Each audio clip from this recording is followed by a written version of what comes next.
Hey yo, we're back. Who this been watching?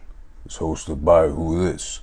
At Who This Is One. That's two S's like you got a lisp. Hey yo, imagine I sound the way I sound. Me, Rocky Balboa, the Italian stallion.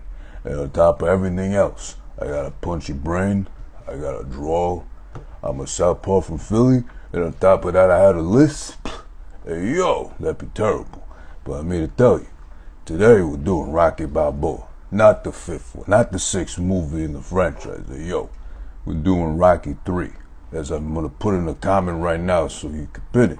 You know, this guy, this dummy here, the host of the show, Who This, he forgot to do that himself. I had to do everything for him. He's a lazy bum. But yo, we're here, live, doing the thing. Who This been watching? Episode 44. If you remember Rocky 2, I couldn't read through the commercials. That's the one thing I couldn't knock out. Just like Apollo in the first one. But you trust me enough to do the promo, considering this is about my movie, my life, the third time around. I don't know how many times you gotta tell my life to the people out there, and for how long, considering 40-something years, however long the franchise lasted. But yo, I guess the people love Rocky Balboa. Yours truly that much. Right now, down to the nitty, yo, in the gritty. We're ready to get into Rocky 3 right now. Rocky Balboa, the Italian stallion. That's what I'm doing. That's what we watched. That's what he was watching. Who this? I'm still trying to figure out who it is. He won't tell me. I asked him his name. He's like, who this? It's like, that's kind of rude.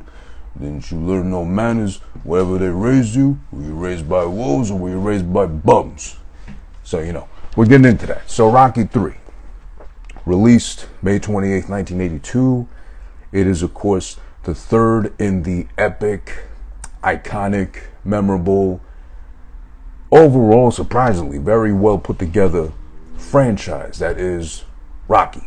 Of course, the story of Rocky Balboa, a southpaw, left-hand leading puncher from the streets of Philly, who is written off primarily to be a bum, quote-unquote, as far as being somebody not so promising with their own future, what they can offer to the community in return, and being Italian and, you know, kind of sluggish with the talk and street vernacular he uses, of course, growing up in the streets of Philly. But on top of all of that, he wants to be a boxer, or he is a boxer, but he's kind of like, you know, take it or leave it. I'll win some, I'll lose some, maybe I'll make some money, make ends meet, but I'll at least, you know, be doing my own thing as a boxer. Set my own rules. Presumably Rocky's very lazy, so he won't get up otherwise unless it's to fucking eat raw eggs and train to be a better boxer, but with no real end goal, no real future set in mind as far as being a champion, winning a title, meaning or being something of value as far as the world of boxing is concerned. The whole point is, at this point now, Rocky 3 is about Rocky Balboa, already become a world champion, fresh off of winning in Rocky 2. He gets the rematch against the world champion because Rocky 1 he loses, obviously. The whole world falls so in love with Rocky that they love his story. The underdog, everyone counted out from early on, but he stood toe-to-toe with the world champion, cocky, brash, talking all this shit about how great he is, how legendary he is, already living, he's a living legend, etc., etc. Like, just imagine Kanye, or, excuse me, Ye, just sitting down with Joe Rogan, sitting down with, like he did this past week with Nori and DJ EFN, shout out to the Drink Champs, for about 2.5 hours of just him mostly speaking, talking his shit about God knows what, to be honest, but he was making some points, but they were very, very well buried, nestled in deep between a whole lot of what the fuck are you saying right now? Imagine Apollo Creed was pretty much the boxing world's version of Kanye, like 50 years before he became someone that mattered. All that shit. So, of course, in Rocky 2, he fucking goes after him again. He finally fucking wins it because he's got motivation and drive because, you know, he's got the wife. He made some money after the fucking fight. But no one's teaching a punchy, dumb, but yet endearing boxer like him to be able to balance a checkbook back when, or if we were talking modern days now, you know, download the bank app, learn how to direct deposit via your work link, whatever, too, and manage your money. So he goes for broke because he's got the wife, the house, the kid, the cars, the jackets, the matching Rolexes that no one fucking asked for. And Adrian is such a fucking great ride or die that she doesn't want the fancy shit. She's already forced into the fancy shit via Rocky, because he's like living the lap of luxury with all this newfound money, along with the fame and glory, having gone toe to toe and having won, you know, the country, the nation, the world's heart by, you know, having the balls to stand up against a champion. So in Rocky 2, of course, it ends with him fucking winning the championship. And the underdog tale, and of course, the infamous, yo, Adrian, I did it, and everything too. That is where we get to Rocky 3, where this time around, it's a genius, it's a damn near perfect, it's a round of applause worthy to, well, I think he wrote and directed it, actually, Sylvester Stallone, so he was smart enough. Hey, yo, thank you, I appreciate it, for fucking coming up with that intro to Rocky 3, how it opens. It goes directly to, he knew how to just trim the fat. Surprisingly enough, he knew how to fucking immediately do that with introing Rocky 3 with the very ending of Rocky 2. The very last fucking half of the round where it's Apollo, it's Rocky, they're going at it, they're throwing bombs, they're fucking wrecking each other too. Rocky's barely able to stumble his way back up. Apollo looks like he might get up before 10 or 9 or whatever, but just like collapses back down. It's certified. The deal is sealed. Rocky's a champion now. Yo, Adrian, I did it. Whatever. The whole little speech leading up to it. Oh, I want to say hello to my wife at home. She's watching. She just had a baby. We probably can't get intimate for like about 6 to 8 weeks according to the doctor's recommendation. But yo, I just won. Yo, Adrian, I did it anyway. And you know, maybe this will get wet in about 8 weeks' time. But yo, I did it. And whatever, too. They open with that. Then you jump into probably what I will go and stand by, die in the hill if I have to, but I don't think I'm going to have a lot of opposition to it, is the single greatest and definitely most overused song in the whole franchise, Eye of the Tiger by Survivor, which is an awesome song considering it's 1982 when this fucking shit debuted. It's the fucking first song you hear when the movie starts. It's the last song you hear when the movie ends with the credit rolling and all that shit. The names and who put the thing together. Them, that's who. Me, that's who. You know, it's such an epic and powerful and motivating song if you really sit down with the lyrics and actually read this shit. It's really kind of in depth for as simple as a get you pumped up, add it to the workout playlist by default, kind of just anthem, kind of just energy boost, you know.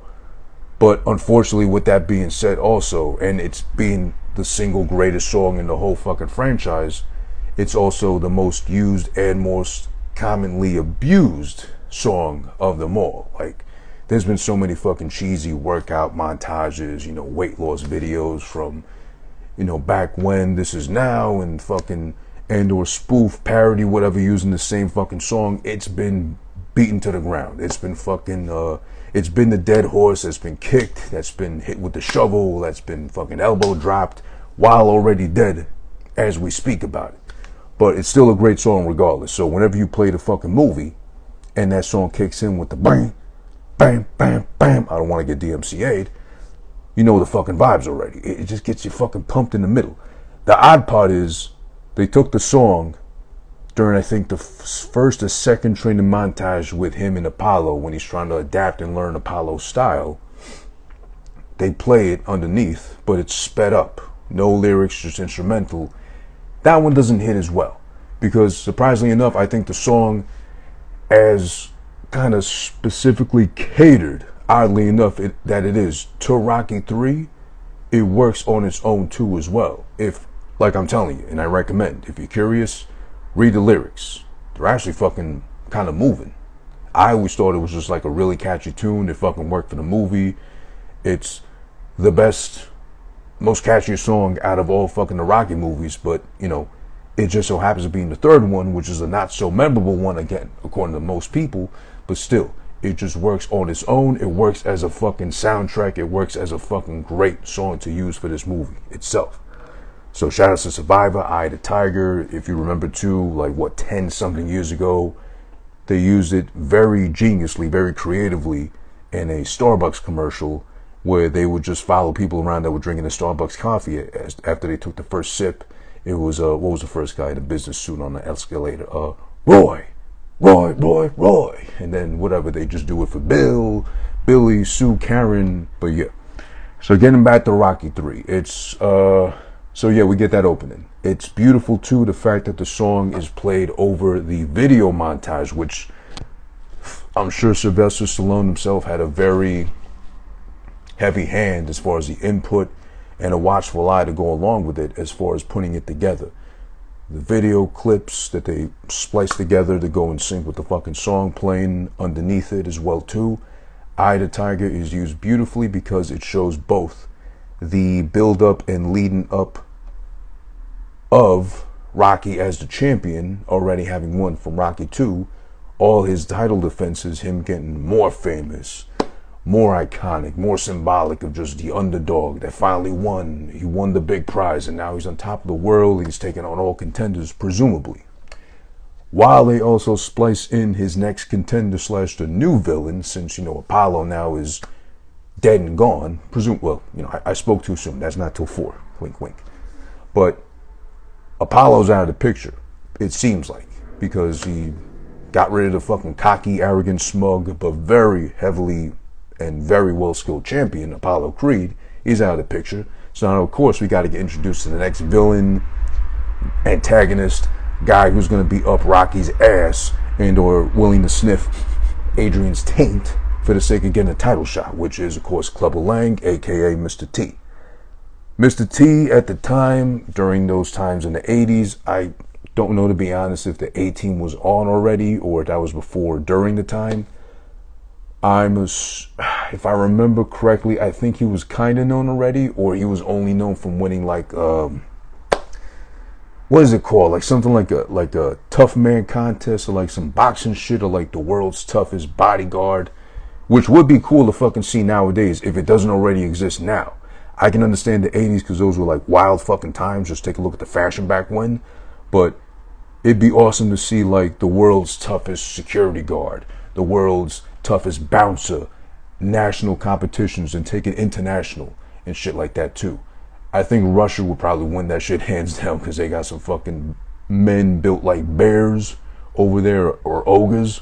But it'd still be great to see like who can fucking dodge a bullet the quickest, and then watch people actually die trying to dodge bullets. But again, Mr. T was already known enough to be used and casted as Clubber Lang, so he's the villain now, antagonist. He's the one that wants his shot. He's a new underdog now. He's hungry, but he's like the rabid pit bull that was tied and chained to a fucking junkyard for the longest time and beaten every day, so much that he's just a savage. He's an animal. He don't fuck with nobody. He don't like anybody. He wants no one near him. And he's fucking tired of the paper champion that is Balboa. And he fucking punches and knocks out his way up the fucking rankings, as we see in the newspaper clipping articles with the song still playing too. Again, very, I'd say almost geniusly done by whoever fucking decided to put that together. The buildup of Clubber Lang, while also the steady climb as champion already of Rocky, but we're starting to see him get a little too comfortable. Like all about the charity, looking forward to seeing the fans and being like a people person like that too. Definitely lost the eye of the tiger. And now who has inherited that energy is, of course, Clubber Lang, the new underdog, the one ready fucking to take everything from Rocky because he feels like he deserves it now since Rock's gotten soft. So he's a pebble at this point, according to Mr. T, Clubber Lang's logic. There's something I gotta point out though, referencing back to Rocky 2, which I always loved because it's funny, it was endearing, all that shit too. In Rocky 2, when he's already famous, he's got fame, but he starts spending too much of his money with the newfound fame. So then he's getting offered to do commercials. Little do we know, but then are we really surprised that of all things, Rocky Balboa can't read? or was it he can't? No, he can read, but he's got like dyslexia. I think he had dyslexia, and or what he called like a punchy brain, meaning the words kind of cross around. He can't really pronounce nothing like that too, at least in front of a crowd, so he's shy. But when he's reading the commercials in Rocky 2, or he's trying to, at least struggling to, spending all day on set with the director and cast, and everybody's getting frustrated at him because he can't fucking read, he reads later on that night in bed with Adrian and proves he can, in this punchy fucking way, whatever poem or child's book he was reading too. In Rocky 3, though, in this little build-up montage of Eye the Tiger, we're getting introduced to Clubber Lang, and we're getting introduced to fucking new found, feeling himself a little too much Rocky. We see a close, blinking you miss it almost part where he's in a really nice fucking body tight suit, almost like 3-piece suit, everything too looking fantastic and shit too, with the high hair, what I used to have but that's alleged to from back when. He's sitting down, he's shooting another commercial, because you see the fucking action thing snapping down. He's reading from fucking cue cards, of all things. And he's holding up the fucking prop credit card commercial he's shooting like it's fucking nobody's business. Like he's been reading for like 30 something years, however old he's supposed to be in the movie and shit. But then, just like Rocky 2 was like 1980 something, I think. Just 3 years earlier, this motherfucker could barely struggle to read, or at least read convincingly. So now, I guess it's the fucking money that made him confident, or start to feel himself a little too much. Dust off his shoulders. He's a fucking player now, pimp, president of the fucking book readers club. The I'm not shy to read in public. Hey, yo, what do you want me to do? I got a punchy brain, but I got the bag, and I got rid of the bags under my eyes from getting punched so much in the face. I was able to read. What do you want me to do? That's right. But yeah, it was just, what's that shit called? Like continuity. Like they weren't loyal to the fact that he was struggling so hard to read in front of people or off a cue card with those commercials. But then now, because he got so fucking disgusting rich, I guess his balls just grew as big as his bag as far as his bank account's concerned. But then again, it's cheap, because if he got that false sense of confidence to be able to read in public like that, like it's someone's business, he got the false confidence from all the fucking zeros that got added to his bank account. 0000000. So what are you telling me then? He can read all those numbers in fucking sequential order? What is he, a fucking low-key, like a website coder? What is he learning, that Python or whatever coding language and CCC plus whatever shit? Is Rocky like a tech kid? Did he fucking start Apple? Does he live out in Silicon Valley or some shit? Oh, I know. Because he got all the money now, he's feeling himself a lot. But that's cheating. Reading them zeros don't mean you can skip the hooked on phonics or your basic ABCs, Rocky. So explain that shit. But I guess, money changes you. Money makes you more confident, more liable to believe you. I mean, look at Kanye West. There's no stopping that man now at this point. With all this shit he said on that Drink Champs podcast, there's no stopping that man. He's on the road to being a fucking evil, legit supervillain in real life if we don't stop him now somehow. He's on the road to fucking a multi-billionaire, fist over fist, all these dollars he's raking in too. But okay, that's Kanye talk. We don't need to do that now. So now we go on to, the great thing is about Mr. T2 being Clubber Lang was that even though he was new, and I want to say this was right before, was it before? I think before WrestleMania 1, where it was him and Hulk Hogan versus Roddy Piper and, I always forget the other guy's name. Roddy Piper and, Paul Orndorff? Was it Paul Orndorff? I can't remember right now, but still. It's perfect for Mr. T because all he has to do is be himself, literally, as he is on camera, as he is in real life, as he's always been, as long as the camera's rolling. So he's talking all that shit, he's jibber-jabbering as he's fucking always been known to do forever. The only thing missing from him is fucking the 50 pounds of gold around his neck, which I think would have been cool to see added on the Clubber, but might have taken away from how much of a fucking just like a rabid dog he is, like how hungry he is for fucking everything. That would like kind of bring him down. So that is good attention to detail. They left that shit out, because otherwise it really is just Mr. T without the gold on, as far as Clubber Lang is concerned, which works for him. It's not great. It's not, deviating too much away from his own real life persona. It's kind of like what they do with Kevin Hart nowadays. Like, I respect Kevin Hart. I don't love everything he's done, but when he does anything that doesn't require him to be Kevin Hart, it literally is just Kevin Hart pretending to be somebody else. He keeps the same tone of voice, especially voice acting, like I pointed out before. In that first, maybe even second, I haven't seen the second one, I think. I don't remember, to be honest. But the first, The Secret Life of Pets animated movie from DreamWorks, he plays a little fluffy bunny. It's just Kevin Hart's voice. There's no change in pitch or tone, no playing around with his vocals, nothing. It's just straight up Kevin Hart underneath the disguise of a fucking fluffy white little bunny. And he talks like a fucking short black man with a really thick Philly accent. That's about it, really. But I digress. Mr. T, I think, was the right choice for it too. However, he does not compare in any way, shape, or form to Apollo, as far as how he's memorable in his own way, but he's not iconic or like a staple as Apollo was to Rocky 1 and 2 or the franchise in general. So he's his different kind of memorable. He's his own kind of villain, antagonist, everything too, but he's no Apollo. That's the thing. And they gotta use him, I guess, sparingly, because he's only a one-trick pony. He's just like an antagonizer. He's just like a fucking bully. He's just fucking like foaming at the mouth for any chance to fucking dog you, provoke you into fighting, whatever too.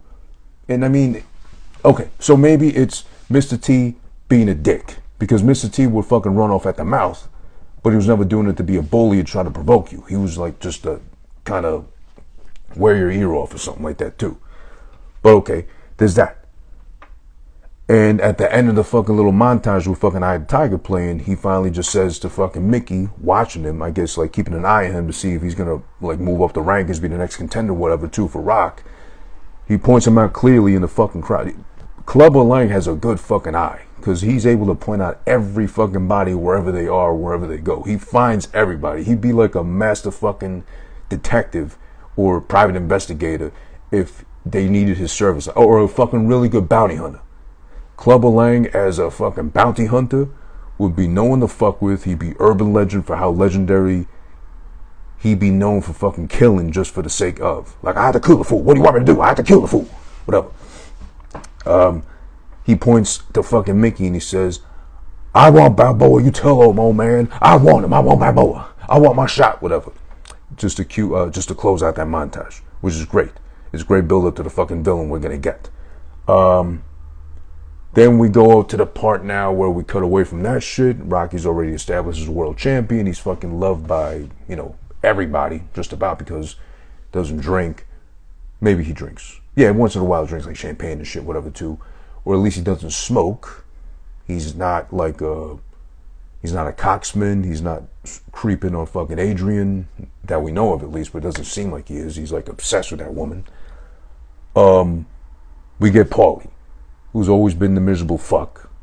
Adrian's sister, who's been the fucking leech, who's been the lazy bum, who's been the fucking drunk, who's just like been there resting on his laurels, waiting for a handout the whole time, and expecting that everybody else around him owes him something.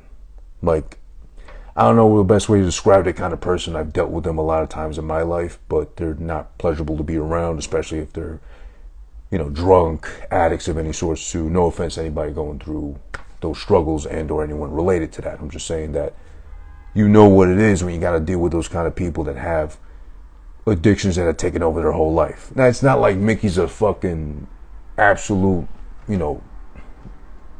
piss drunk all the time, but he is a miserable fuck. And he's a goddamn hater. He's fucking jealous of everything that Rock's been able to do, the way that Adrian's been able to level up this whole time, because she's married to Rock too as well. And he's a fucking hater.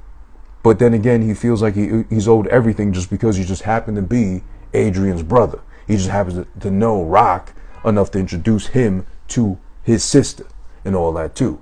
Well, what do you expect if Rocky's a young, good-looking guy who's got no real promising career, but then he's fucking, saddle up with Adrian, who's not that bad looking of a girl, but she's just very schleppy in a fucking look with the oversized glasses and the trench coat everywhere she goes. In the middle of fucking summer, she's still in a goddamn wool trench coat too. They find each other, they fall in love with each other. He's not stepping out on her, he's not beating her, he's not cheating on her, he's not gaslighting her, nothing like that too. He genuinely loves her. Of course, she gets pregnant. Now he's upset because now his sister ain't no longer his fucking like punching bag or the person he can immediately put down like that. No, now there's Rock in the picture. So it's a whole thing with Paulie. We'll definitely be touching on Paulie as we review the rest of the movies too, coming up in the whole month of November. But Paulie's just a fucking hater the whole time. And I do like that when he gets so mad enough to fucking throw a bottle at a pinball machine with Rocky's image on it because he's so frustrated. Everybody asking about Rock. Hey, you see Rock sending my best wishes, whatever, too. Oh, what about Paulie? You never say, Paulie, I send you my best, whatever, too. He's already pissed. He fucking breaks the pinball machine, too. He spends the night in jail. He's about to, but then Rocky, of course, comes through, fucking very nicely dressed, and has to bail him out. He does so. Again, another favor that no one asked for him to do, but he's got no choice but to do that for Paulie because that's his fucking wife's bum-ass brother. Gets him out of jail, springs him out the fucking cell, and of course, Paulie wants to pick a fight because he's drunk, obviously, no surprise there, he probably smells, and on top of that, he's making demands. Like, you don't give me a job. Why you never give me a job? Or whatever. Why you do everything for everybody else? You move Mickey into your fucking mansion. You don't do nothing for Paulie. What about Paulie? Or whatever. I do like, I forget how it goes exactly, but Rocky does point out, which is so valuable to remember in life too in general, regardless of who you deal with. Family as in blood or family as in who you deem close enough to be like family. He says, friends owe, ? Friends don't owe nothing. At least to fucking Paulie. Because Paulie's whole thing is like, friends owe, you owe me. You owe me shit. You owe me this whole lifestyle you have. You owe me the wife you have. You owe me everything you owe right here too. And what did I get in return? I got a fucking watch as a gift. I think he might have been making fun of Rolex. Because he said like a Folex or something like that too. Just snatches it off his wrist, throws it on the ground, cracks the fucking glass. So I'm assuming perhaps it's a Rolex. You gotta be an absolute fucking piece of shit to take a fucking Rolex that was gifted to you. And most likely Rocky, in those times too, there weren't no used Rolexes like they got on sale now. What is it, StockX or like pawn shops, you can get a used one too. Rocky was probably dropping whatever kind of fucking money it cost to buy him a legit Rolex, gifted to him, my fucking bum-ass brother-in-law too. He's got nothing to do all day but fucking look at the ceiling and watch paint dry. Oh, at least give him a nice-ass watch so we can count the time as it passes with him being a lazy fucking bum. Snatches off his fucking wrist and just smashes on the fucking ground. And as he goes to pick it up, Rocky, to fucking recoup the watch that was just smashed on the fucking floor, Paulie's got the nerve to kick it away from him. Leave it there, leave it on the ground, whatever. Paulie's always been a dick. He gets so mad and worked up, he starts fucking taking swings at Rock. He deflects it, of course. He's not gonna fucking beat up a boxer, or heavyweight champion of the world too. But all that ends with him asking, can I have a job? Which you could have fucking asked from the first time around. So it's weird. Is he that lazy where he knows it, but he's too prideful, too full of himself, Paulie, that he won't admit to it and doesn't like to have it pointed out at him? Because it all starts with him swinging on Rock because Rock calls him a jealous bum. You're nothing but a lazy bum. And of course that triggers Paulie enough where I'm going to break your mouth, start swinging and shit too, and then, ends with, hey, can I have a job? I'm sorry about that too. Doesn't even apologize. He says, points out to his fucking car, he's picking him up, and, oh, how much does this cost? Whatever. Some rude shit, just, I don't know. It's like those people that get too comfortable with you. They start counting your fucking money or acting like, they want to see you do good, but not better than them. Those kind of people. I want to kind of lump Paulie into that category, because then again, as you learn in 4 and then 5, how and why they kept Paulie around for so long is beyond me. Rocky is that nice of a guy or that much of a dummy to fucking just keep him around, I would have cut him off from like Rocky 1 if it was me in my life. And I don't know how you would have approached it, but too. A point I'd like to make about the following scene is that Rocky's already the world champion. He's heavyweight champion of the world. He's on top of the world, literally, as far as boxing is concerned and all that too. He's the pinnacle. And everybody loves him. He was the underdog that fucking came from the bottom. Now he's here on top on some Drake shit, but without, you know, the femininity factor that Drake possesses heavily. He decides to participate in a charity fight, him and Thunderlips, or at least AKA better known as Hulk Hogan in real life. So it's kind of weird because at that time, 1983, whatever, Hulk Hogan does a movie. He gets fired by Vince McMahon Sr., who says wrestlers need to be wrestlers, not actors, not fucking on TV, not movies, nothing. He's done away with. It's not until fucking Vince McMahon Jr., Vince McMahon nowadays, takes over and says, you know what, let's bring him back. He's a superstar. He's known right now because of Rocky 3. It's going to be to our advantage to do so. I don't know why in 2020, 21, whatever, the same can't be done with someone as simple as Sasha Banks. Hey, by the way, check her out also on Disney fucking Plus, The Mandalorian. She's the one in the whole Mandalorian garb that has the body of a very fucking beautiful female. You can't fucking miss her at all. She's a piece of ass in a Mandalorian suit. So it just baffles me. But of course, you got Hulk Hogan to fucking thank for everything at the end of the day. I'm done with the wrestling spiel part of this fucking review, so we'll cast that aside. But I did enjoy the part with Hulk Hogan a lot. I always love that part too, because it's probably it is legit the most hard-hitting and dramatic fight in the whole movie, oddly enough, because according to Sylvester Stallone himself, as he said on Instagram and in past interviews, Hulk Hogan legit hurt him, where he felt like he broke his sternum apart. And he also, Hulk Hogan specifically, legit put 3 guys that were working security that day in the hospital after they were done shooting. Of course, Stallone brushes it off like, oh, you know, he's just a big guy that doesn't know his own strength. And, you know, it was an honor to be beat up by such a lovely giant gentleman like Hulk Hogan was.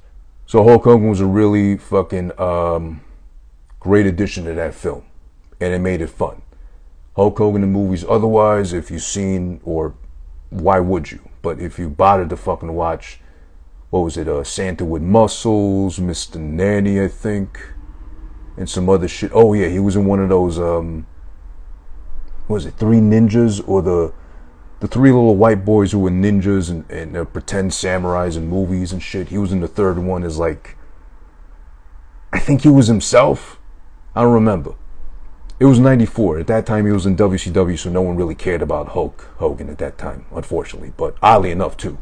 But he was on top of the world when he was on top of the world, too. Believe that. You know, with all the WrestleManias he fucking headlined and shit, too. It's amazing to think that in a span of years, he would just go from being the guy to like the guy that no one gives a shit about. Oddly enough, I don't know how that's how wrestling works, I guess. Also, now, when they fucking break away from that fight with Thunderlips, who legit was that big compared to Sylvester Stallone, as much as you don't want to believe it probably, of all things, Sylvester Stallone, specifically Rocky Balboa, is getting honored with his own fucking statue in the city of Philly. A bronze statue I've seen a couple of times myself in person. It's humongous in person.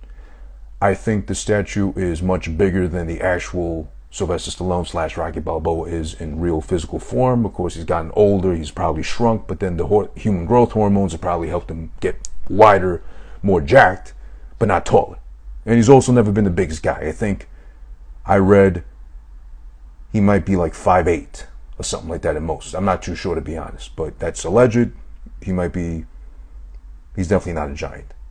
I think he's bundled in with one of those guys in Hollywood like Tom Cruise and whoever else it was that have to use lifts on and off the set just to give the illusion of like he's not a fucking tiny man. He's a man, but you know, still. As famous as he is, I'm sure it doesn't fucking matter. Like how short he is compared to regular people too, or the average Joe Schmo. But then they go to the part where they're prepping, they're getting dressed and fancied up for fucking, getting, I guess, along with it too, the keys to the city of all things of Rocky Balboa. Yo, I got the keys to the city of Philly. Which doors do these open up for, though? Am I gonna get at least a free Philly sub or something like that? Come on, tell me. Whatever. But they're prepping, and Paulie is pure hater energy, pure jealousy and envy, even though, mind you, they finally moved him into their fucking mansion to babysit. I use the term loosely, babysit their child, their son, do a bad job of it. The least he could do is maybe babysit while they gotta go out and live lives, even though they got drivers. I'm assuming they got enough budget looking at the fucking mansion alone to hire a nanny. Maybe not even a foreign nanny. They can they can literally buy a white woman to take care of the child while they're away doing things that parents should, since they're fairly young, presumably in their 30s in the film, as far as that goes. They're getting nicely dressed up. He's in a fucking really fine-ass suit. Adrian's getting dolled up in like a really flowy, purpley dress, whatever. She kind of looks like Grimace from the McDonald's gang, whatever, too, but, with a body. Like an hourglass-shaped Grimace. But not bad, though. Not bad. Surprisingly not bad. Paulie has the nerve, sitting at this big fancy table with the fucking kid face deep in the newspaper, to tell her, oh, you know what? You almost look good looking enough for once. Like a backhanded compliment, like they say. Of course, he still sees her as his fucking little sister that got lucky enough to get with this bum, Rocky, who turned out to be a fucking heavyweight champion of the world, got all this fucking money, but they're still the bums that owe him a whole lifestyle. But, falling short of giving him his own car, mansion, woman, everything else too, he's still miserable in the prick about it. But of course, Paulie energy, what's Adrian gonna do about it? Oh, a very nervous, oh, thank you, Paulie, thank you, like she always does in every fucking film. Which I never liked about her because she has no balls. She does grow into her own as we progress through the franchise, but it's not until, I think like 3, like we're going to talk about later on, 2 or 4 even, where she starts to really stand her ground and be like, you know what, Rock? Stop being a fucking dummy. Stop leading in with your face first and everything as you do with life itself. If I'm fucking Rocky and this guy who's living off of us and living in our house for free gives backhanded compliments like that, even if he's always been that way with her and she's used to it, I'm stepping in. For the sake of my wife, my woman, no one's going to talk to her like that. Not even me. I'm just a firm believer of that shit. Like, I got to respect all women. It's not like I'm a super feminist and nothing either, too. But I won't stand for that either, at least in my house, too. I'm just saying, though. It just kind of bothered me, that part, and Paulie's just toxic as is. Here's something I didn't quite get. Once they get to the fucking statue, the speech he's going to give to as well, being accepted as, like, Philly's son, Rocky Balboa of all things. It's cool, but it's odd, and I almost wished something like this existed in real life, is that as they cut to the scene of him and Adrian standing there ready to fucking give the speech, they got a whole fanfare going. Of course, there's an audience for, Philly's son Rocky too as well. They're playing the Rocky theme song for him. They're playing the very end of it, at least too, before they cut to him about to be, introduced by the mayor. Thanks to fucking Rocky Balboa for being Philly's greatest pride, whatever, outside the Philly cheesesteak too. They play the whole Rocky theme song, which is crazy to think that why haven't politicians, or at least that we know of, been arrogant enough instead of using like, what's that old story? What was it? Was it Ronald Reagan?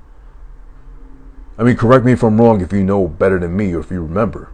But I think according to my good friend, the Rhino, shouts to Ryan, the story goes that Ronald Reagan, was it Ronald Reagan? Shit, I can't remember. I forget who. It might have been Ronald. Let's just say Ronald Reagan.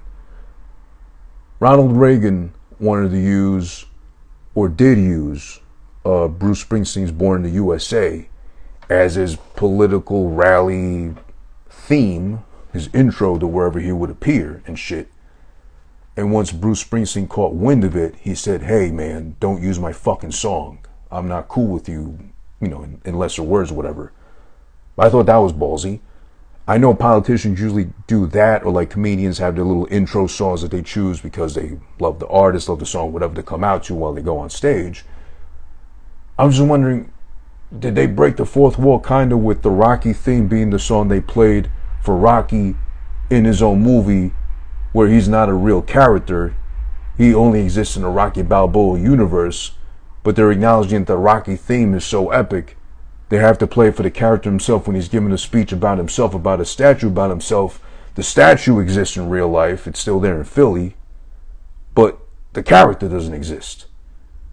So that's where I was kind of perplexed at that point too, as far as how can they play a theme for a guy that doesn't exist, that's going to give a speech that never existed in the annals of time, when they dedicate a whole statue to him, a character that doesn't exist at all, but the statue does legit exist in real life, alluding to a guy that's just a fucking character from a movie that we love so much he might as well be real, and we only hope and wish he was real, like the Tooth Fairy or something. But is it all fake? But then the statue's real? I would have thought they just would have went with like Eye the Tiger Again or something, or they would have picked like a fucking random pop song to have as the intro for Rocky about to give a speech. But I don't know. I'm just saying it's just kind of weird, like breaking the fourth wall-ish kind of thing right there. So shout out to Armand Theo from the Primal Primos podcast. I always have a little bit of a flub when I try to say that too. Shout out to you, brother. Appreciate it. He gives a speech. It's alluding to his retirement because he's like, yo, I did everything I could. I'm the champion. I beat everybody. I think I'm going to retire. Which is funny enough because, of course, if you remember from Rocky 4 that is, there's a whole issue with him having the punchy brain.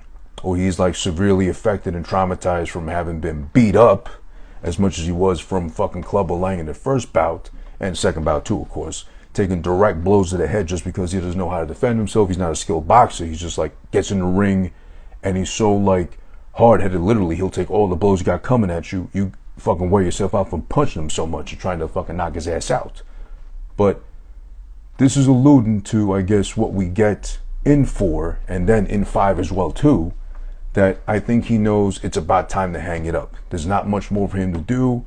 And of course, had he retired before ever facing Clubber Lang, he would have retired healthy and with his whole life ahead of him, no issues as far as health is concerned, or as we got in number 5, they lose all their money, they're fucking dead broke afterwards, etc. And then the Creed franchise too, there's a whole lot of shit going on with Rocky as well.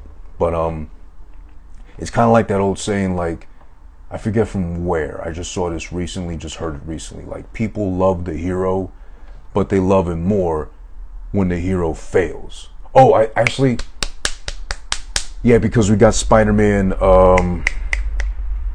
what is the next Spider-Man fucking name that's coming out in December? I forgot. Not Far From Home. No Way Home. There we go. No Way Home. So how they're doing the whole thing with bringing back the Sony Universe Spider-Man and then the Amazing Spider-Man, Spider-Man 2 as well. And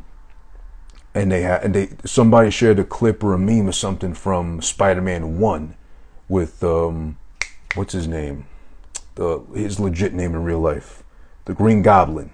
This actor, I forget his name, but that guy, where he says, as the Green Goblin, people love the hero, but what they love even more, I'm loosely basing it off what I heard or remember, people love the hero, but they love it even more when the hero fails, so they can live to point it out to the hero and kind of rub it in his face like the dog that peed on the couch, and then you fucking grab the dog and rub his nose into the fucking spot where they peed on, thinking you're gonna learn now, but then they just keep doing it over and over again because they don't know any better, kind of thing.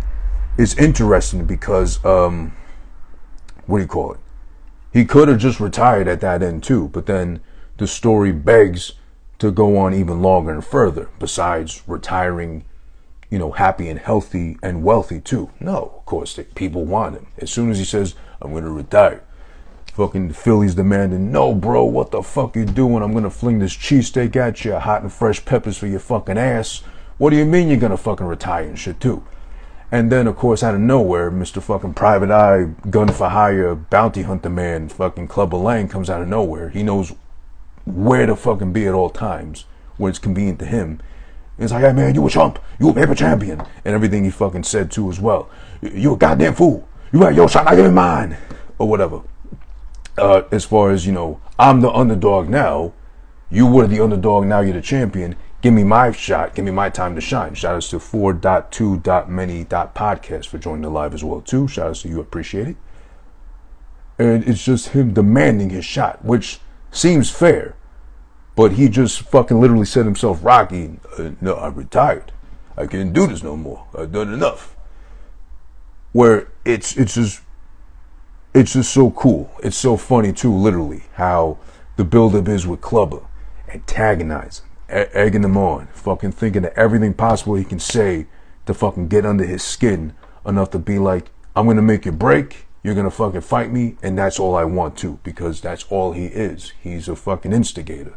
He's a pot stirrer. He's just there to fucking get under everybody's skin, get in your fucking ass, and just make you all kinds of uncomfortable because he's so miserable. Or he's like, I don't even know how best to describe him. He's just like so hungry. He just wants what he wants. But then he becomes champion of the world, and then what's next? He just wants to beat everybody up. And then what? Eventually he's going to get old too. But that's, more philosophically approaching Clubber Lang. Basically, he's fucking... But then again, he's got a point though, Clubber Lang. As much as we don't want to like him, he's got a good point as far as you had your shot, you had your story, now give me mine because I'm you now. But I'm much hungrier, I'm much meaner, and I'm bigger and I'm stronger, and I want it that much more bad than you ever did.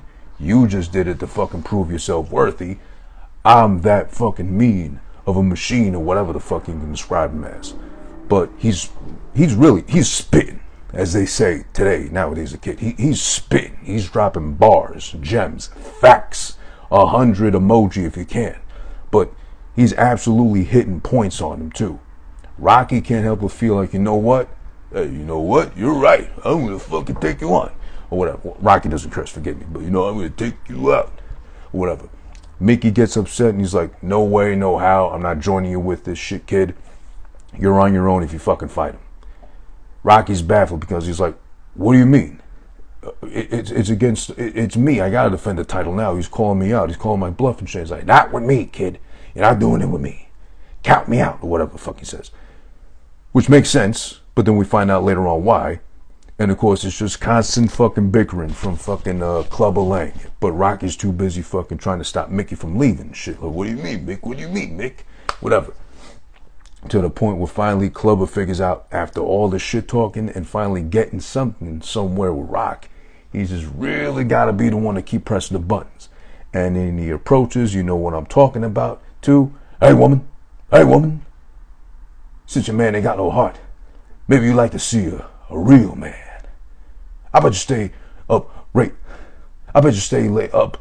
late at night. Dream you had a real man, don't you? I'll tell you what. Bring your pretty little self over to my apartment tonight, and I'll show you a real man.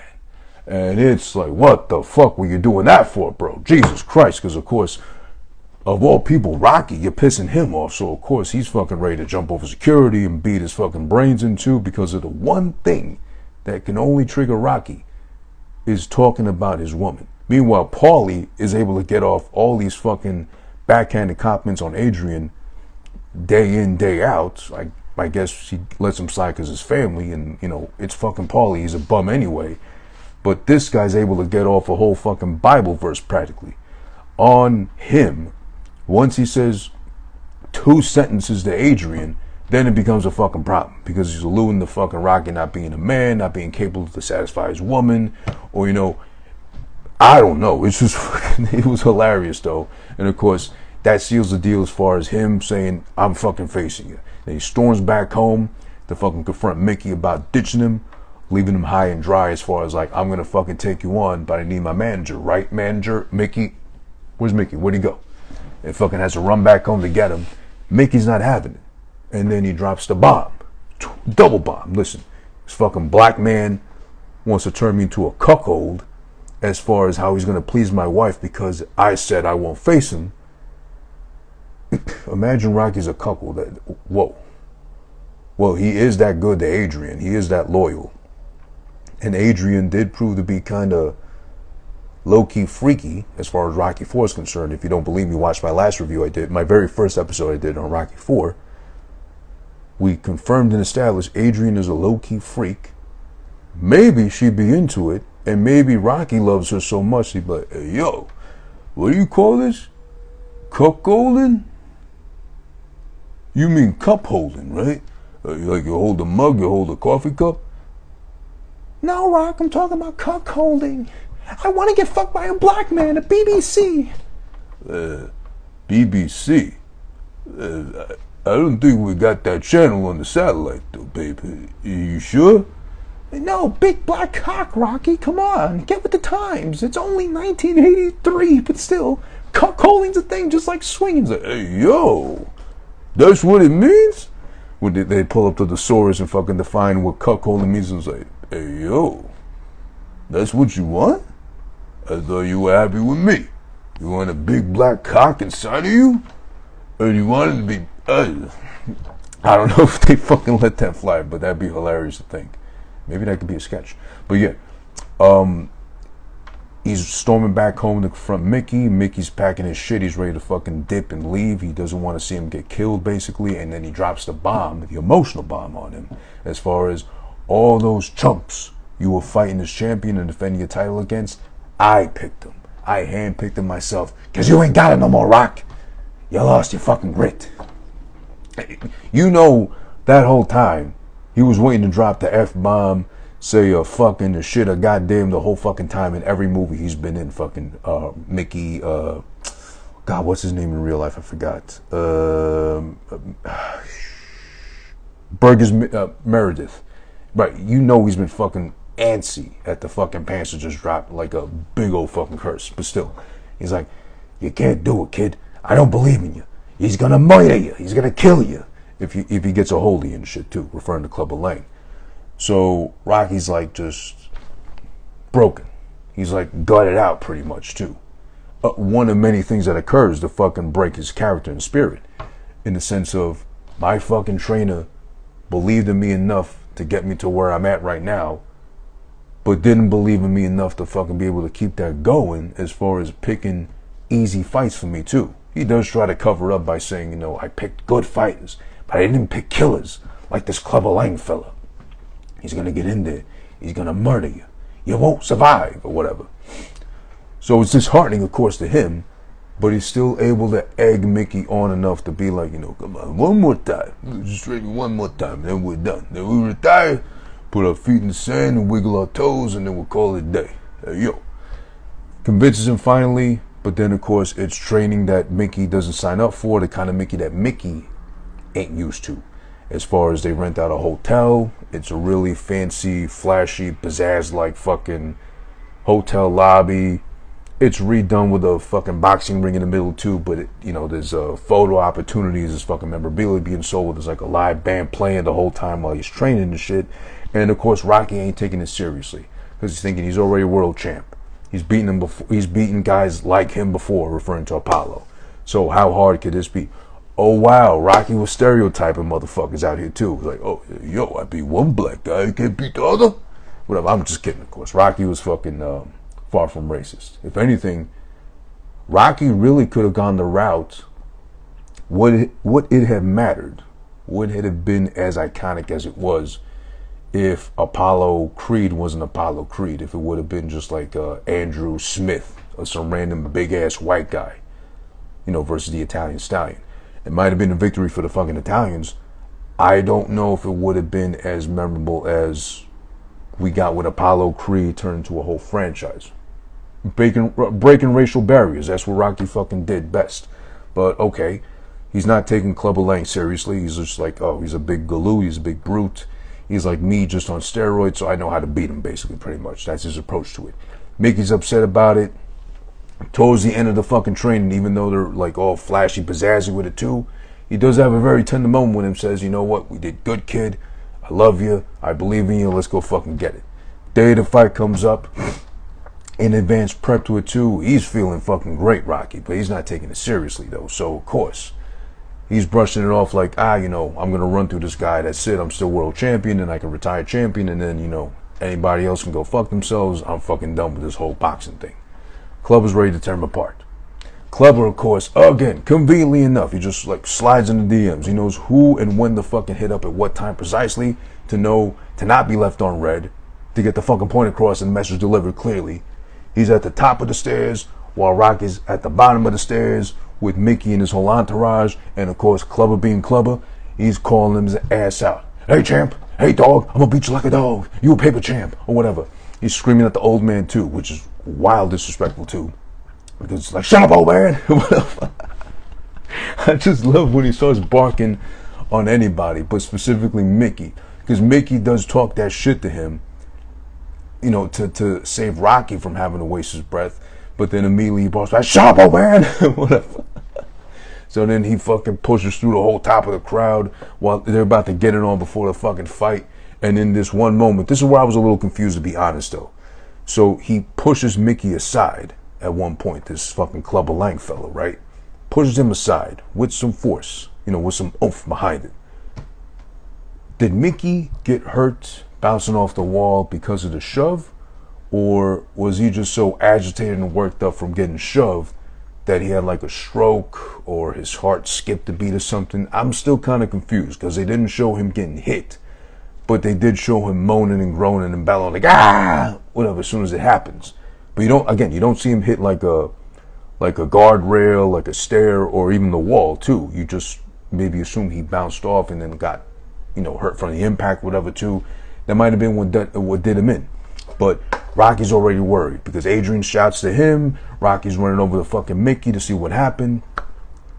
And now he's fucking worried. Takes him to the fucking locker room.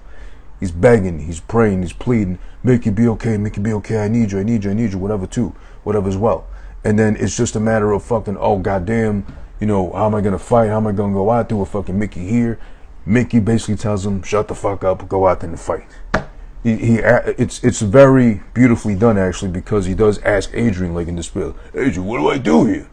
And of course Mickey jumps right back up to life, even though he's having like a stroke, like chest, heart issues, whatever too. He springs back and say, you made it here this far and you still gotta ask what you gotta do? Get out there, go get it, whatever. Sends him back out. Rocky's already a fucking mess mentally. He's no way fucking ready physically, let alone for this fucking slaughterhouse of an opponent ready for him in the form of Clubber Lang. He goes out there, he's not prepped, his heart's not into it. He's trying to like jump right into him. He's trying to like get some heavy hits, but then of course Clubber's just a fucking brute.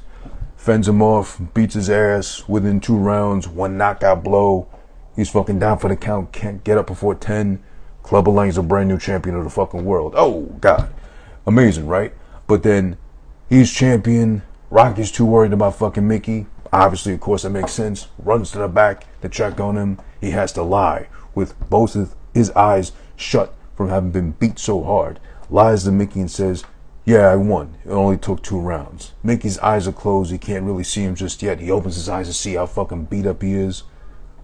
Probably doubt sets in Mickey's mind as far as this kid's lying, but he's only lying to me like I lied to him this whole time. I'll fucking take it with me to the grave, though. It doesn't matter. And a very tender fucking scene because, so, it's a very sad scene regardless. I've seen this one a lot of times. It still gets me every time Mickey passes, only because you see real tears coming out of his eyes, on the side at least, because he's laid up on a fucking, like, bench or a bed, whatever they made for him.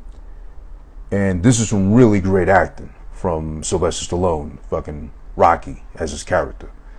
Because he immediately breaks down, starts crying, and in despair, he starts just screaming, yelling, oh Jesus, oh my God, Mickey, so many things we didn't get to do together, etc., etc. He's really like, he's actually feeling it, and you can't help but feel it too as well. Again, regardless how many times you've seen it, I still feel every time, I still like get a little fucking teary-eyed. The only thing I wanted to point out with that is that he's, alright, so Mickey's laid out in front of him. They're fucking like face to face per se, because it's like Mickey's face is up, Rocky's looking at him, talking in his ear the whole time. As Mickey slowly dies, and when he finally dies, as I just mentioned, Rocky's a fucking mess. He starts screaming and bellowing and fucking digging his face in his fucking arms and hands. The fucking everything too. It's beautifully acted. I'm just thinking, rest in peace, poor fucking Burgess Meredith, excuse me, had to fucking endure this man wailing, bellowing in his fucking ear the whole time. I hope it was just 1 or 2 shoots at most, because as old as that man was playing that role of Mickey at that age, and to have someone hollering in his fucking ear like that, I know it's for the sake of acting. It must have been agonizing for him. He must have wanted to wring his neck afterwards too. But I guess it's one of those parts where you just got so caught up in the moment, you kind of lose face or forget that, oh shit, I'm literally screaming and crying, screaming in someone's ear. Like, there's not even 6 inches of separation from my mouth to his ear, so I'm like screaming directly to his fucking ear. Maybe he was deaf at this time legit. That's why he had the little hearing aid too. So maybe he kind of turned it off, he didn't hear nothing, and then he wasn't disturbed at all. Just figured I'd point that out. But still, it was funny. Also, another fun fact to point out is I was curious because, very small detail, but I guess they knew this going in too. The weight difference between Rocky and Clubber is at least, 34 pounds. Because it's Rocky at 201 pounds, versus Clubber, who's 235, I think they said in the movie. And I was like, wait a second. Even though they're heavyweights, both of them, even though, Clubber has like at least 3-4 inches on him, and clearly like 30-something pounds almost on him, is that allowed? Can they fucking fight with that huge difference in weight and size between them? And I looked it up, and yeah, 200 pounds and up and or heavyweight, there's no limit as far as the weight difference is concerned, so that's alarming. So literally it could be someone at 200 pounds versus somebody at 270 and like 6-7 inches on them too. Maybe it doesn't make for the best fight possible, but who knows? It could be like a real life David and Goliath if ever there's that kind of like encounter and or bout. But then again, wasn't that kind of like, did Tyson ever face Lennox Lewis? I forget. Or was that Evander Holyfield Lewis? I forget, but there's been differences like that, sure. But I'm wondering too. Damn, that's still kind of crazy, because for someone to have 30 pounds on you in a fight like that too, seems kind of scary to fucking have to confront. I digress though. So Mickey's dead. Rest in peace, Mickey. They fucking bury him. I forget what that thing's called. Like in the cemetery where they got that like little side, not the main building, but the side buildings where they fucking like stack them up in columns and shit. I forget what it's called. Is that a mausoleum? I forget, to be honest. But Mickey's put in there. They do the whole I forget what it's called or how to say it properly, like the Hebrew thing they do when someone Jewish dies. He gets sent off properly, of course, real lovely.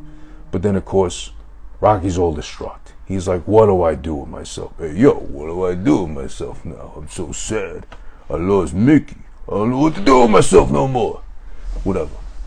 You see a scene where he's fucking driving up to his fucking Rocky statue on his fucking motorcycle, which was clearly, I would think, you can't do that. Drive a motorcycle up those stairs, up to the fucking statue. Well, the statue ain't up on the stairs no more. I went earlier this year to Philly, and they're on the bottom to the side. So I guess for the movie, they only put it up there. So it's most likely a fake statue. Or I don't know, to be honest. I was so young at the time, I wasn't in Philly. I wasn't able to go to Philly at 5 years old myself to fucking verify or validate where they actually placed the Rocky statue, or if it was moved around like that. But he gets so upset at seeing the statue and what he's become. He's no longer champion. He lost Mickey. He's a fucking mess emotionally inside. He tosses his fucking biker helmet at the statue. It's hollow, so it can't be a prop statue. It like hollows and rings like metal wood, or statue metal wood as well. Then the helmet's gone, and then they let him fucking drive off throughout the city with no helmet. Which, then again, I mean, it's Philly. He's like Philly's son. It's Rocky. Who gives a shit? Who's going to really stop Rocky? And imagine being that cop to have to fucking be like, hey, Mr. Balboa, where's your fucking helmet? It's like, hey, yo, I'm emotionally distraught right now. You really want me to get off this bike and show you how much of a mess I am inside? Or how much of a mess I'm going to make in your face? It's like, good point, Mr. Balboa. I'm sorry. You go ahead and have a nice evening, and I hope you feel better on the inside. Then he goes off to the fucking old gym that Mickey used to fucking run. Start punching the old, dirty, cobweb-filled bags around. And guess who's there in the shadows lurking? Who was watching him that whole time at the Clubber Lang fight, hoping and potentially knowing that he's the champion. He's fought him before. He's had his ass beat by him before. Should be no problem to make light work of him. But then again, oh shit, he lost. What happened? I gotta find out too. You got fucking good old Apollo, the real skilled boxer of the two. But you know, it's about Rocky. So of course, the black man has to play second fiddle, of course, to the protagonist, white/Italian man.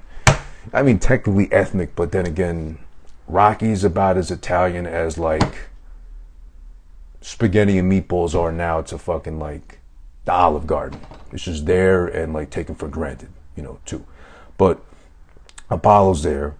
He's taking interest in Rocky. He saw how fucking pathetic he looked.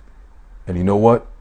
It makes sense at this point. This is great storytelling because they reintroduce Apollo from 1 and 2. You think at this point, why would they even fucking bring back Apollo? He makes no sense to have in this movie anymore. This franchise he's done with. Maybe like a brief cameo, whatever too.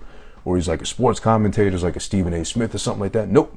They bring him right back in beautifully, of all things, to train Rocky under his fucking wing because Rocky is shorter than him. So takes him under his fucking wing and says, you know what, Rock, I gotta fucking train you to fight like I did. Because I was a fucking champion. You beat me. It took you 2 times. I let you get that second time. So I might as well teach you how to fight like me. Since that way, that's the only way you're going to be able to beat another much more dangerous black man. Like I was, but you got lucky with me, so whatever, chump. And basically, it's all, okay, it's not all just for Rocky to pay back a favor to him, or Rocky would owe him a favor, but it's more about seeing him get back the infamous Eye of the Tiger. Again, alluding to the fucking epic song they introduced with this movie. And again, I still say the most iconic of all songs used, even more than the Rocky theme itself in the franchise. You lost the Eye of the Tiger, Rock. You need to get it back. I'm the only one that can show you how to get it back. It's like, and it's a funny moment. But I know it's not what it meant. It's no underlying gay tones, nothing. But it was just so funny having to watch it back this time and catching that. After Apollo explains that he wants to train him so he gets the Eye of the Tiger back, Rocky pauses dramatically and he says, you got me curious. And of course, in response, Apollo, very dramatic pause as well too, he says, you got me curious, Rock. And it's so paused the way they fucking deliver it. But I know that's not the intent. I'm a fucking idiot for bringing it up like that. But too, it's you have to fucking watch that scene to really appreciate how ironic and funny the wording and phrasing of it is too. Because you can't look a man in the eye seriously and be like, you got me curious, Rock. And expect him not to fucking laugh. So just know, if you ever meet me in real life, whoever you are, wherever you are, doesn't matter, I don't care. Just don't use that phrasing with me, because then I'm going to laugh in your face most likely, because I'm a child in and of itself. But it's and then he emphasizes too, after saying that too, is that you're going to owe me a big favor after this fucking match is said and done. So of course now Rock goes out to fucking LA with the fucking guidance of Apollo, sets him up in his own fucking gym he came up in like a very down and out, very rough looking part of LA. Then again, this is the 80s, so of course that's back when. I'm going to take a wild stab and say maybe Skid Row-ish, looks like, but I wouldn't know. I haven't been to Skid Row. I was in LA like 4 or 5 years ago, and I think I missed going to Skid Row. I wanted to, I was curious. I did end up going to Compton, which was very stupid of me to do. I know just by my skin tone alone, you know I shouldn't be doing that shit, but I almost made it to Compton. Very late at night, alone, which is very stupid, I'll admit. And I was followed for at least a good 20 minutes. But there's a whole story with that California trip that I'll tell eventually at some point on the podcast when I'm no longer too embarrassed to share that. But yeah, that's besides the point. Very sketchy looking part of LA. Paulie, we find out, to no one's surprise, on top of him being jealous of his own sister, of his very successful brother-in-law, maybe he's even jealous of their fucking kid, his fucking nephew, because he's born into the lap of luxury, basically. He's got everything, you know, rose petals basically at his feet. He's going to not know half of what they went through growing up in Philly, him, Adrian, Rocky, and all that too. He might be low-key eventually jealous of fucking his nephew. And being Spanish, and the reason why I keep no family close to me, And there's a cousin here, there too. Shout out to them that I talk to every so often. But other than that, I keep no family close because even they get jealous of you. And I've seen that before in my family on my mother's side actually. Grown folks, adults with lives and responsibilities and families to take care of their own, jealous of nephews, jealous of fucking younger siblings, whatever the fuck is too, kids, for just being kids or whatever, or just having what they wish they would have had at their age too. It's pathetic, it's disheartening, but still I digress. It's family fucking issues, who cares about that? But Paulie, to no one's surprise, reveals that he's a racist. And against who? Oh, take a wild fucking guess. The color of my shirt. Black folks, of all things. While he's in there fucking Rocky training with Apollo and everybody there, his crew of fucking bros that are helping Rocky get his fucking footing and train like Apollo to fucking win this time, hopefully. Paulie's distraught. He hates it. He's being a bitch the whole time. He's moaning about fucking, oh, this is disgusting. This place has no class. I didn't bring my gun. I don't feel safe here no more. Da-da-da. And Paulie, had he existed or made it to like the Creed franchise or somewhere close enough to that, would have definitely came out as MAGA. There's no question. Because it is a funny exchange. But he does say at some point to Rock, while they're inside, Rock and Adrian are there, Paulie says to him, I gotta leave. I got a reputation. I don't like these people. While he's fucking looking at the corner of the eye to all the black fighters in the fucking room there with Apollo and his trainer too. Rock, of course, as endearing as he is, and Rock knows no racial boundaries and he's not a racist or a hater, he says, oh, you don't like them? Maybe they don't like you either, Paulie. And the funniest thing is, the very funny, exchange they have amongst themselves is, Paulie, what'd I do to them? It's that, I'm not going to say MAGA mentality, but at least like that kind of, no better way to define it, but kind of idiotic mentality of trying to justify your racism towards somebody or trying to justify your hatred towards somebody. Like, Paulie can hate them for whatever he thinks they are or buying into the stereotypes portrayed about them, but when he's asked about or he's told maybe they don't like you back, then he asks like a child would, what'd I do to them? What did I do? Or like someone has to wonder why the fuck they probably wouldn't like him either, just based off his vibes and energy alone, because he might as well be a fucking Medicaid boy too, that fucking Paulie. He probably lived off Medicaid that whole time too, he was alive. So who knows? While living in a lap of luxury with fucking Rock and Adrian too, by the way, mind you. But it's just hilarious how it goes down too, and it's just crazy to think that some people try to justify the racism as something they're right about. But then when they're confronted about it, or it's thrown back in the face as far as like, well, you don't like them, maybe they don't like you. He's like, but what do you mean? What's there not to like about me? Something like that. It's just crazy. But again, of course, that's Paulie.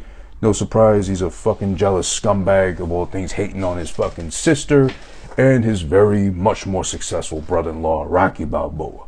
Hey, yo, Paulie, you're a fucking bum. Forgive me. I know he wouldn't curse, but still I'm saying. That's regardless besides the point. So now, this was a pleasant surprise. I totally forgot about this part. And I'm going to prove my horny boy status, forgive me in advance too, at about 1 hour and 6 minutes in, to be precise. Shout outs to MrSkin.com. Yeah, he used to be the fucking source to see like your favorite female celebrity and what movies they've been nude in or close to nude in. Shout outs to him, Mr. Skin, of course.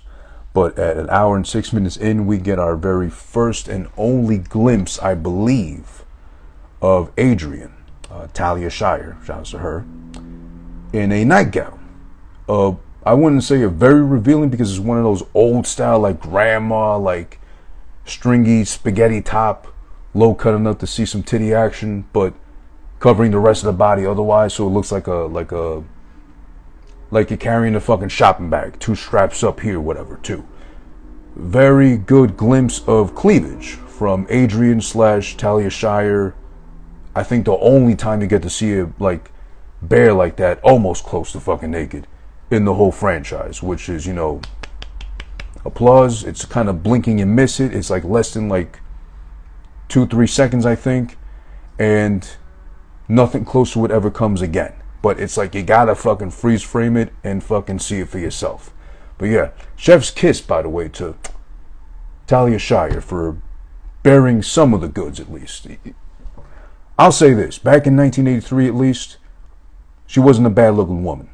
She was nice looking throughout many parts of the movie, here specifically in 3.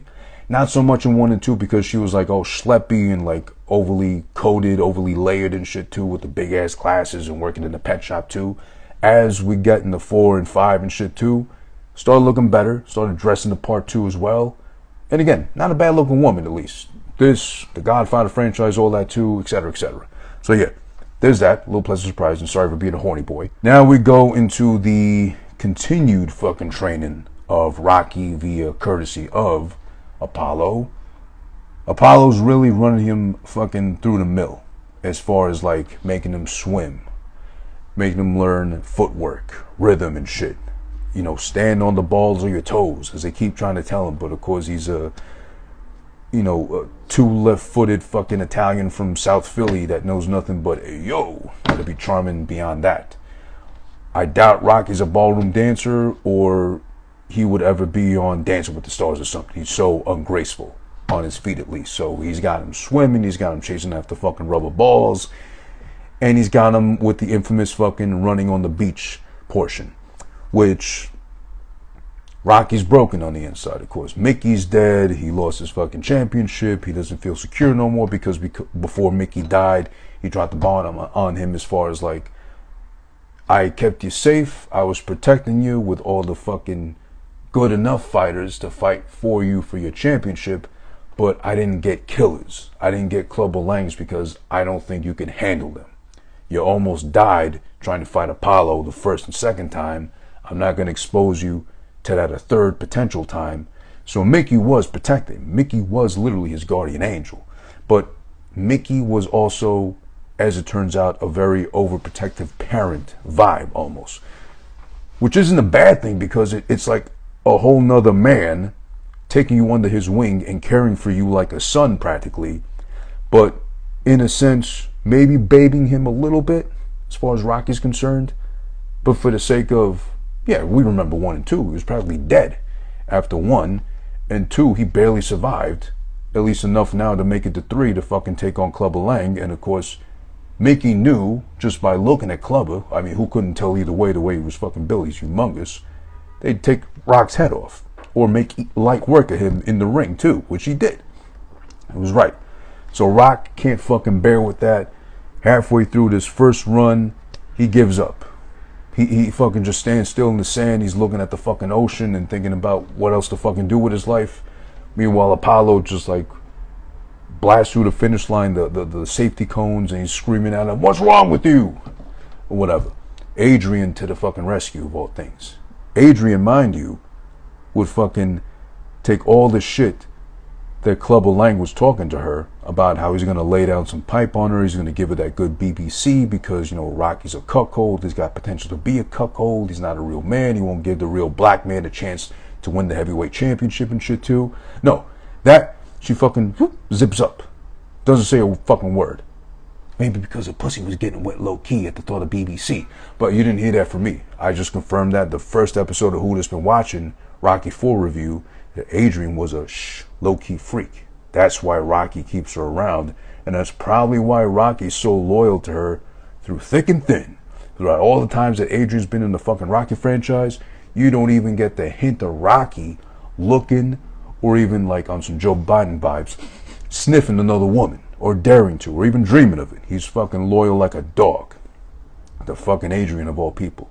Not a bad looking woman, mind you. That's not what I'm implying here either.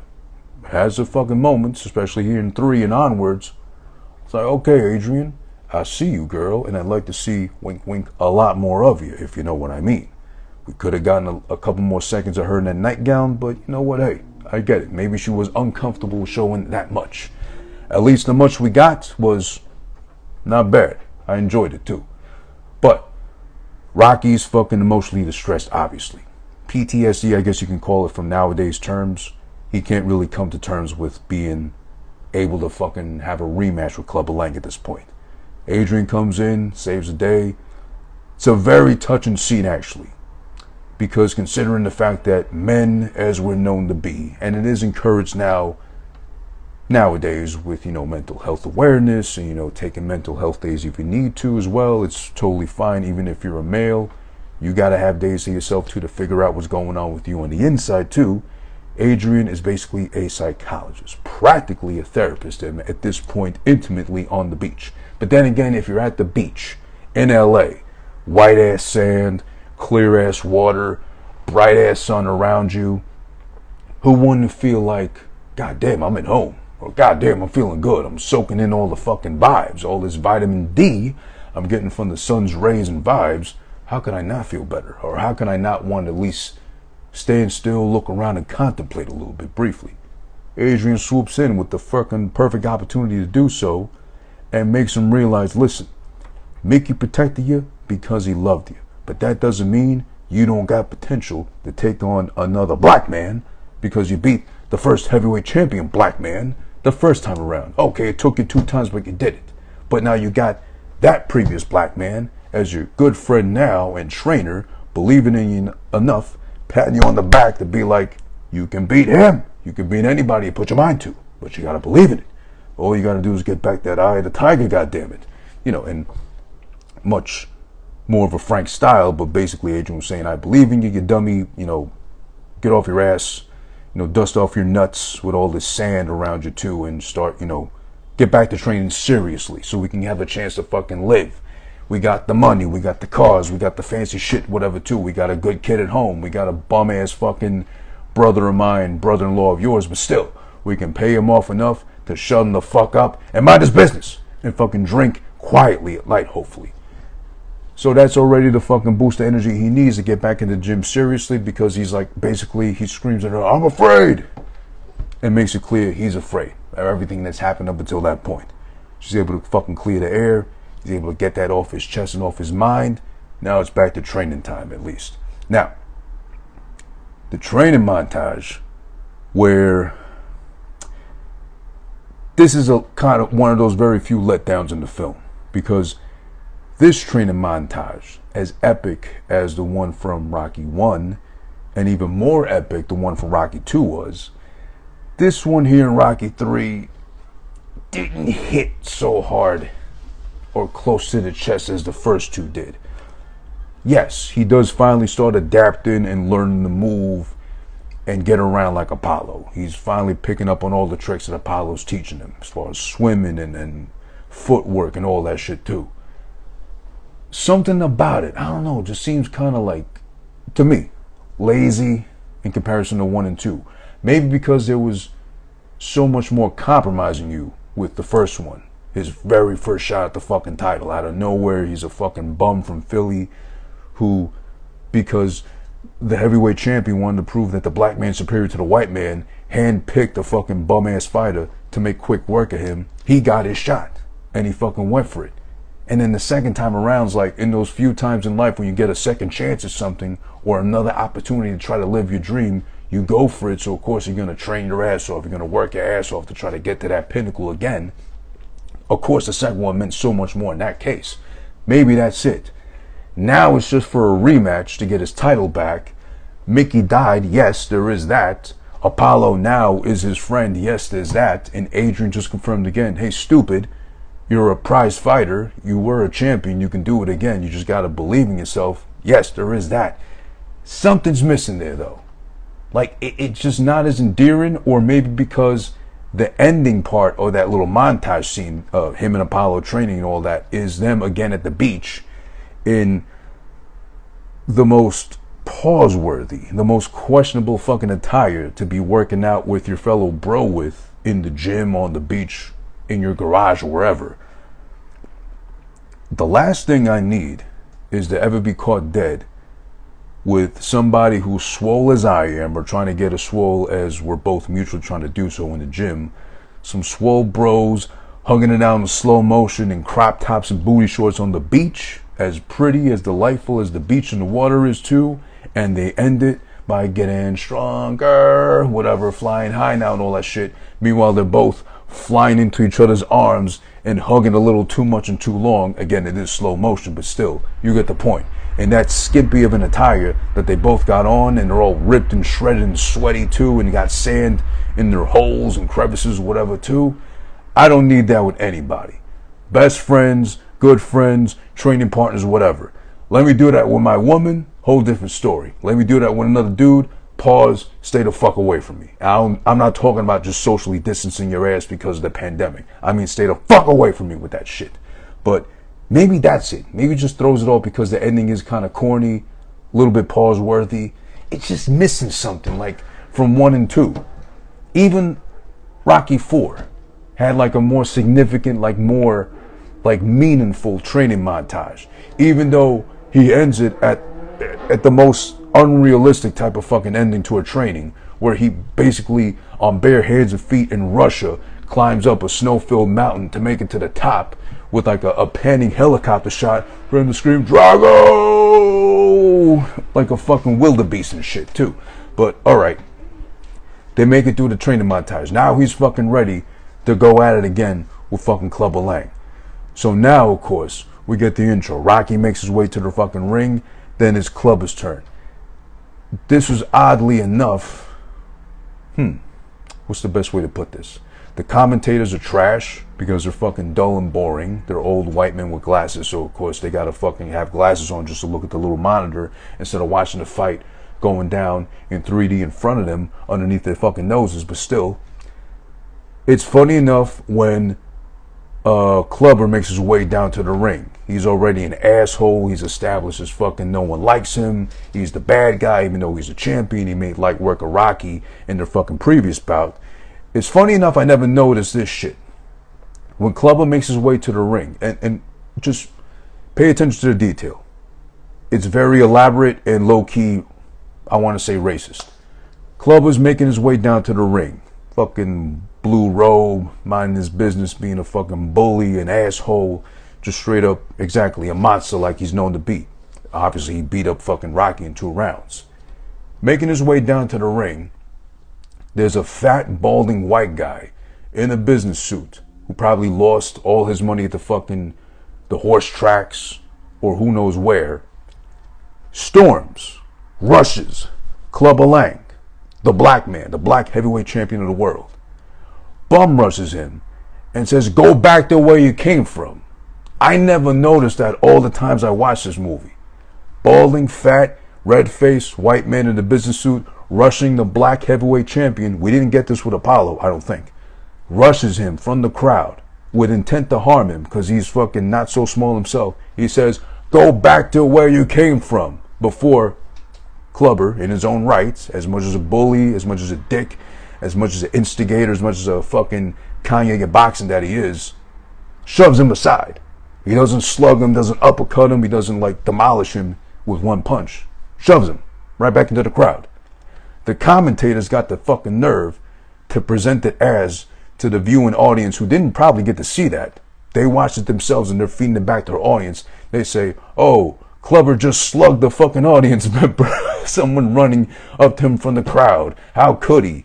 And it just bothered me a little bit because I know I'm not going to say cancel fucking Rocky 3 because of it, but it was just funny to fucking notice that too. Never noticed it before, but that's oddly enough something I just picked up on now this time too. And it just stuck with me. I had to rewind it to be like, did I just catch that? Right?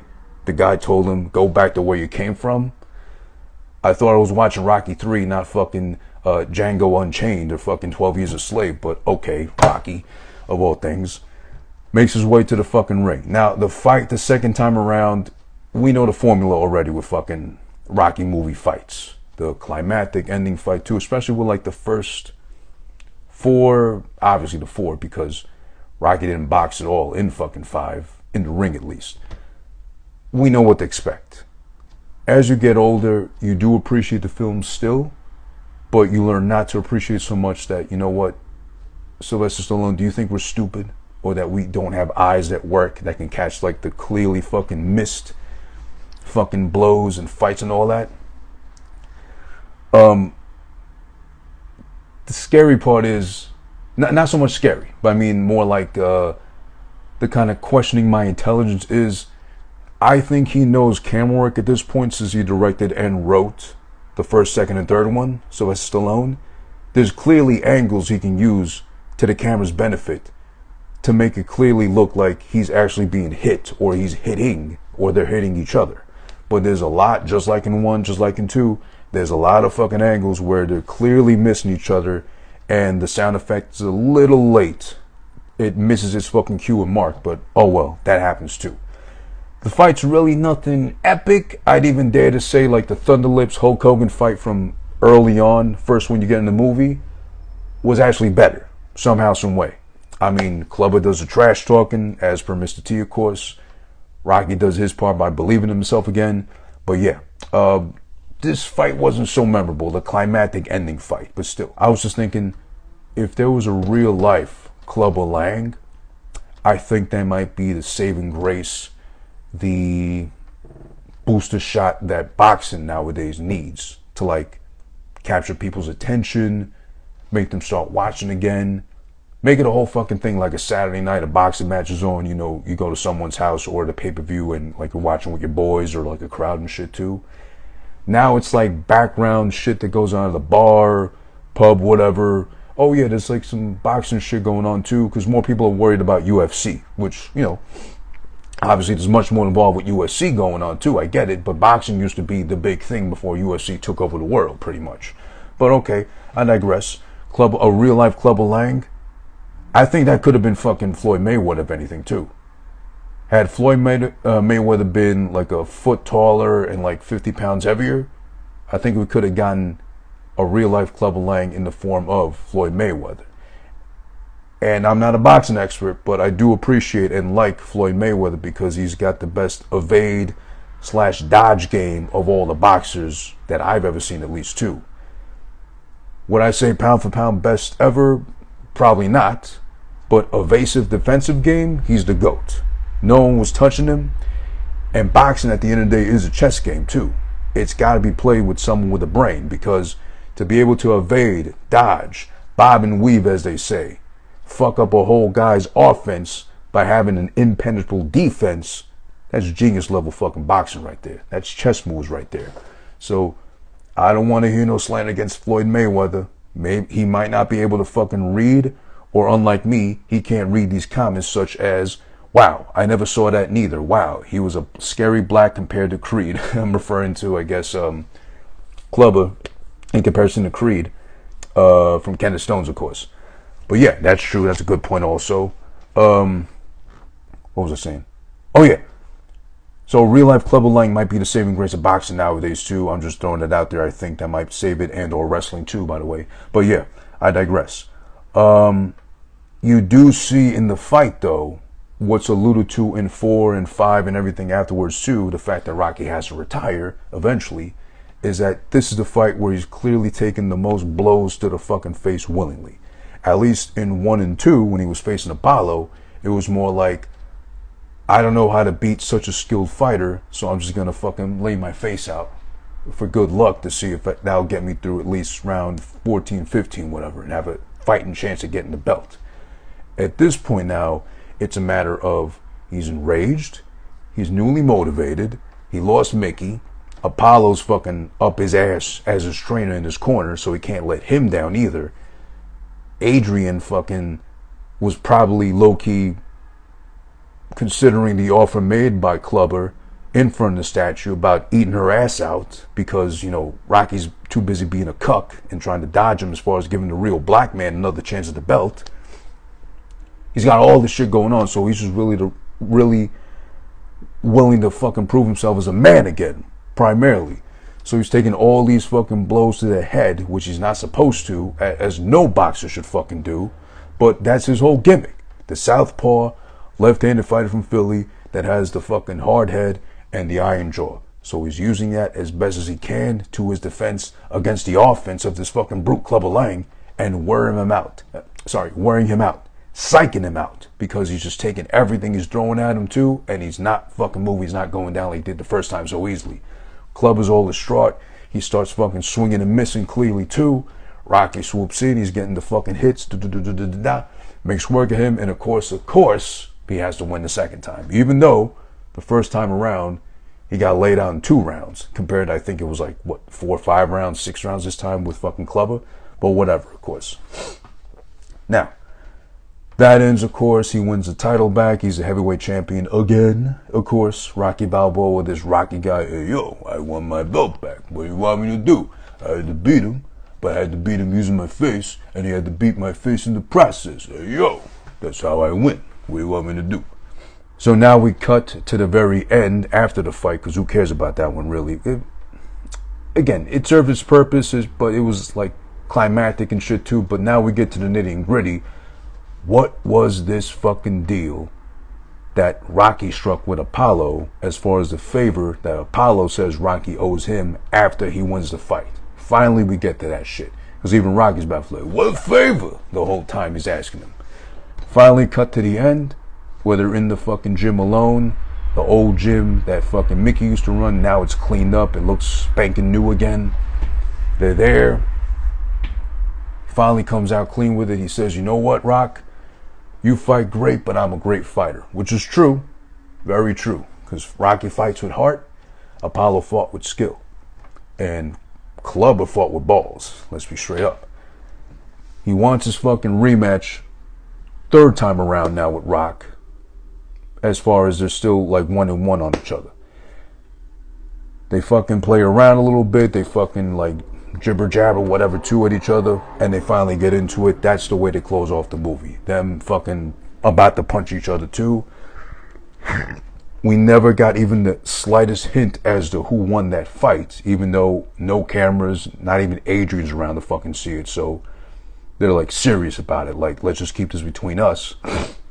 We get no alluding to it until the very first Creed movie with Michael B. Jordan. Shouts to him. Fucking great movie. And he admits to fucking Creed, Adonis Creed, in his restaurant, Rocky, when he gets confronted with that question as far as like, oh, well, who won that fight between you and my pops that no one ever fucking got to see or heard about? Rocky admits, your dad won. So only then, till like 2015, do we find out, fuck, finally, Apollo won the fucking rematch between Rocky and him. Just like now, David Chase finally admitted that Tony Soprano died, as we can only presume, at the end of The Sopranos. So he only made us suffer for like, what was it, 2007 to like 2021? Oh yeah, just about the same amount of time, 14, 15 years. No, wait, it was much longer. 1982 to 2015, that's 15 years and 2000 plus like, oh shit, wow, they really made us wait 30 years to find out, twice that amount of time, that Apollo beat fucking Rocky in that secret low-key vibes fight that no one had to fucking know about, especially Adrian too. But then of course he comes back home mysteriously all lumped up in the face too afterwards. It's like, oh my God, Rock, what happened to you? He was like, hey, yo, I tripped going up the stairs. That's all it was. I was looking for the butter knife to heat up a hot pocket, but you got slippery floors. What do you want me to do? Whatever. But yeah, wasn't until that we found out, like 30 years later. Wow, that's crazy. And again, just like I was saying now, David Chase finally confirmed that Tony Soprano got capped at the end of The Sopranos, but it only took him 15, to finally admit that. Oddly enough. And like I was saying before at the opening, they open up with a very strong fucking song, which is Eye of the Tiger, easily the best fucking song in the franchise. They close out with it too, to roll the fucking credits as they end the movie. So that was a nice fucking touch. And it seems like all of them knew, especially Sylvester, they had a fucking hit on their hand. So why not start the movie, end it with that fucking song, which is still holds up, stands through the test of time too. Survivor, Eye of the Tiger, shout out to them. They're still probably rolling in the royalty checks for the fact that movie is still played so often, and its anniversary's coming up. What was it again? Shit, I forgot. 40th anniversary is next year for fucking Rocky 3. So who knows? They might pop up doing performance. That'd be fucking cool if they did, if they're still alive even. Who knows? But whatever. That's the end of it. So yeah, that's Rocky 3. as far as being reviewed in detail goes, brought to you by me, Who This, of course, doing a little bit of role play, cosplay as Rocky Balboa. Hey, yo, what are you talking about? It's me, Italian Style. I was here the whole time watching. I didn't want to be rude or interrupt, especially because, thank God, you didn't have no cue cards for me, no commercials, no promos for me to read. As far as this Who This been watching things concerned, hey, yo, it's me, Rocky Balboa. I'm gonna make my way out though. I gotta use the little boys' room or the little Italian Stallion room. You know what I mean? Hey, yo. But yeah, so because it's a Rocky November this whole month, as far as every Saturday in November, we're gonna be reviewing a different Rocky film of my choosing. Of course, I'm the fucking host. Why wouldn't I? We're going to do a little something different as far as the ratings is concerned. Usually I got the fucking Who This been watching ears to fucking determine, you know, half a ear, 1 ear, 2 ears to establish how great a movie is. This time around, I'm going to do it different. Hey, yo, I'm back from my bathroom break. I got to say on behalf of Who This, yeah, he whispered in my ear a little bit and told me, hey, yo, this is what I like, this is what I don't like about Rocky 3, the one we were doing today. Hey, yo, we're going to do, instead of the little rabbit ears he's been doing, we're going to do on a scale of, hey, yo, out of a possible 4. Who This been watching? Who This is this guy over here, he told me. Out of 4 AOs, he's going to give Rocky 3. He's going to give it 3 AOs out of 4. So, hey, yo, hey, yo, hey, yo. That's what I got to go with. Out of 4, again, I got to give it 3. Unfortunately, and I mean this very lightly, I don't mean to be crass with it. Unfortunately, I want to give this one 3 out of 4 only because there's 1 and then there's 2, as far as how I'm concerned. 1 is a classic, 1 an Oscar. It's that great, cemented in history. I think it's in the fucking, what do you call that thing, film archive history thing, whatever. It makes sense to have it there. Number 2 for me, Rocky 2 that is that and more because of the compromise, as far as you barely get a second chance at your dreams, opportunities you might have missed in the past too, to go for it again. He got it and he won, obviously. It was beautiful to see. You know, Rocky 1 was a dramatic build-up in telling a beautifully, very dramatic story of the underdog not believing in himself enough, but just so randomly, with a stroke of luck, having the world champion thinking he's the one, low-key doubting him, but thinking, you know what, I might have something to do here as far as the challenge is concerned. Bless him with a fucking chance at the world title. The second time around, the world loves him so much, the underdog, Rocky, because he fought with all his heart the first time around. The champ can't shake it loose. People are asking him about when he's going to face Rocky again and give him another shot versus how does it feel to be champion. It bothers him so much that he says, you know what, fuck that. I need to fight this guy again to prove to the world that wasn't a fluke the first time around. I beat him and I can beat him again, this time fair and square, and lay him on his ass, whatever too. To the surprise of everybody, Rocky's got all the motivation in the world to win because he's in a fucking despair as far as finances are concerned. He's got no money management skills, doesn't know how to balance a checkbook, nothing of the sorts. He's got a wife, he's got a kid along the way. The kid comes along before the fucking fight. He's got all these factors, everything mounting against him, and he's able to fucking prevail in the second one. So that, to me, the underdog story, being able to bounce back after falling from grace, not so much falling from grace, but missing your shot the first time, but being able to come back at it even harder the second time and getting it this time around. That's why I love Rocky 2 the most over 1. I'll still say 1 and 2 very fucking neck and neck.